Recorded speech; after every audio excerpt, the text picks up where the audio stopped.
ایک عالم دنیا سے چلا جائے قیامت تک اس کی بھرپائی نہیں ہو سکتی ہے، وہ گیا گیا ختم، اس کا علم اس کے ساتھ چلا گیا، الا یہ کہ اس نے اپنے پیچھے کچھ چھوڑا ہو، لکھا ہوا، بولا ہوا، جو بھی ہے۔ یاد رکھیں، علماء سے فائدہ اٹھائیں۔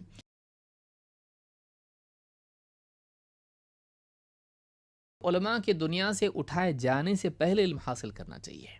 یہ بھی ایک قسم کی جلدی ہے کہ علماء آج ہیں اور ان کی مجالس موجود ہیں، وہ موجود ہیں، سوال جواب کے لیے موجود ہیں، ان کی مجلس میں دروس کے لیے موجود ہیں، آج ہیں وہ کل نہیں ہے، کوئی بھی ہمیشہ رہنے کے لیے نہیں آیا۔ انبیاء بھی آئے، دنیا سے چلے گئے، ان کے بعد صحابہ، تابعین، تبع الاتباع، اور اس طرح سے سارے لوگ اہل علم دنیا سے گئے۔ آج جو اہل علم ہیں وہ بھی جائیں گے، کسی کے لیے اللہ تعالیٰ نے ہمیشگی نہیں رکھی ہے۔ لہٰذا خوش قسمت آدمی وہ ہے جو علماء کی زندگی میں ان کی صحبت اور ان کی مجالس اور ان سے تعلق کے ذریعے سے اپنے ایمان کو اور اپنے علم کو بڑھائے، ان سے پوچھ کر، ان کی نصیحت کے ذریعے سے، ان کے واعظ و نصیحت سے اور ان کے علمی دروس کے ذریعے سے ان سے علم حاصل کر لے، کیونکہ عالم کے پاس کتاب کا بھی علم ہوتا ہے اور اس کا تفقہ بھی ہوتا ہے۔ کتابیں تو باقی رہ جاتی ہیں، عالم کا تفقہ اس کے ساتھ چلا جاتا ہے، اس کو یاد رکھیں۔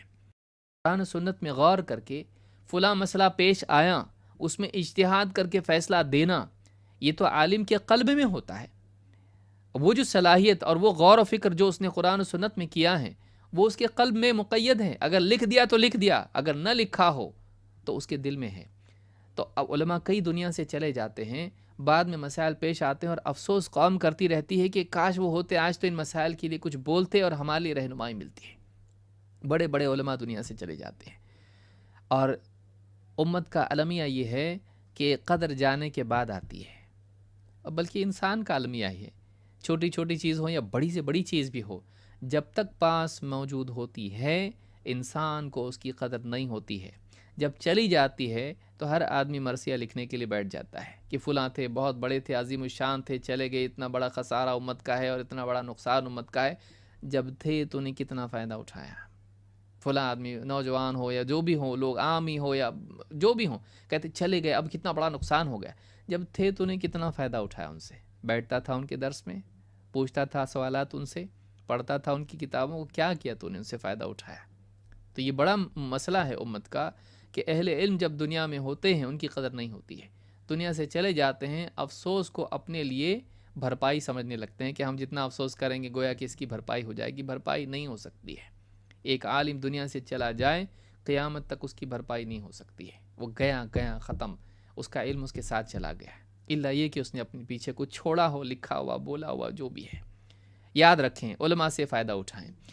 تو علماء کے اٹھائے جانے سے قبل علم حاصل کرنا۔ ابو الدرداء رضی اللہ تعالیٰ فرماتے ہیں، وہ کہا کرتے تھے، تعلم العلم قبل ان يقبض العلم، علم حاصل کرو اس سے پہلے کہ علم اٹھا لیا جائے، علم حاصل کرو اس سے پہلے کہ علم اٹھا لیا جائے۔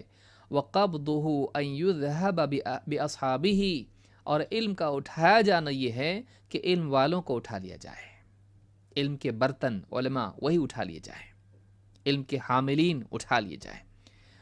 العالم والمتعلم شریکان فی الخیر، فرماتے ہیں کہ عالم اور عالم سے علم سیکھنے والا دونوں کے دونوں خیر میں شریک ہیں، وہ علم کے سیکھنے سکھانے میں لگے ہیں، دونوں خیر لوٹ رہے ہیں، سمیٹ رہے ہیں۔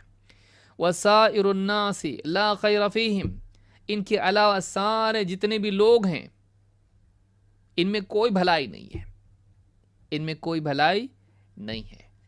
آدمی اسی لیے یاد رکھیں، ہم یا تو وہ بنیں جو سکھانے والے ہوں اگر اللہ نے علم دیا ہے، یا پھر ہم وہ بنیں جو سیکھنے والے ہوں۔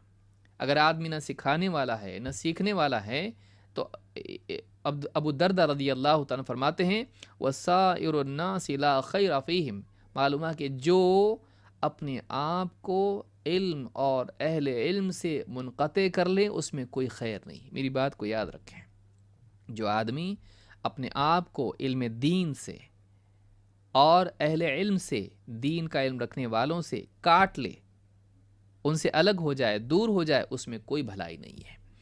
تو کہتے ہیں کہ وسائر الناس لا خیر فیہم، اور فرماتے ہیں ان اغنى الناس رجل عالم افتقر الى علمه فنفع من افتقر الیہ، کہتے ہیں لوگوں میں سب سے زیادہ غنی شخص وہ ہے جو ایک عالم انسان ہے، اور اس سے لوگوں کو اس کے علم کی ضرورت پڑے تو انہیں جو بھی علم کا محتاج ہو اسے علم سکھائے۔